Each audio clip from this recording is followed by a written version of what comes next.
Mga katrops, welcome back ulit sa aking channel, Sports PH. At ngayon nga ipag-uusapan natin ang balitang swerte nga po ang San Miguel Beermen sa mga fans ni Kit Jimenez. Pag-uusapan na rin nga natin ngayon dito sa ating panibagong video ang naging reklamo na naman ng Denver Nuggets sa Los Angeles Lakers at ang naibalitang pagkuha ng Lakers kay Blake Griffin.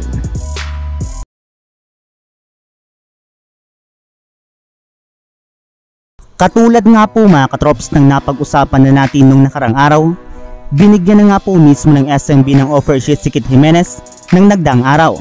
At bagamat man nga po hindi ito ang kanyang pipirmahang kontrata, ay malaki na rin naman nga po ang chance ngayon na makasama siya sa kanilang team, lalo pat hindi rin naman nga na po sasayangin ng SMB ang oportunidad na makakuha ng mas maraming susuporta sa kanilang team ng mga fans ni Kit Jimenez. Yes, jackpot nga na po ang SMB kay Jimenez. Gayong alam naman nga po ninyo na marami itong follower at fans sa social media, kaya kapag kinuha nga po nila ito, ay sigurado nga po nalalago pa ng gusto ang community ng San Miguel Beermen. Kaya asahan nga po ninyo na hindi nila bibitawan si Kit Jimenez, lalo pat bukod nga po sa kanyang fanbase, ay magagamit rin naman nga po nila ito sa kanilang mga laro sa PBA. Samantala, dumako naman tayo sa ating sunod na pag-uusapan sa naging reklamo na naman ng Denver Nuggets sa Los Angeles Lakers at ang naibalitang pagkuha ng Lakers kay Blake Griffin. Kahit man nga po mga katrops, hindi pa nagsisimulang 2023 to 2024 NBA season, ay pinag-uusapan na nga po parati ng media ang kupunan ng Los Angeles Lakers, gayong napakalaki nga na po ng chance nito na magkampiyon na sa darating na season. Yes, araw-araw nga pong trending ang Lakers sa social media at parati nga po silang binabanggit ng mga NBA analyst at insider, malayong malayo sa ating reigning NBA champions ngayon na Denver Nuggets, na sa kabila ng pagkampiyon nito last season ay sobrang tahimik pala nga po sila hanggang ngayon.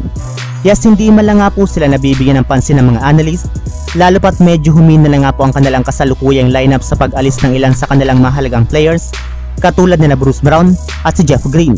Kaya dahil nga po sa atensyon na ibinibigay ng media sa Lakers, ay hindi na naman nga po napigilan pa ng ilang mga miyembro ng Denver Nuggets, lalo na ang kanilang mga fans na magreklamo gayong napakabias nga na po ng media. Gayong mas nakatuon lamang nga po ito sa ilang mga teams katulad ng Los Angeles Lakers at maging ng Golden State Warriors. Dapat nga na po ay maging fair naman sila at bigyan rin naman nila ng pansin ang Denver Nuggets na siyang best team ngayon sa NBA.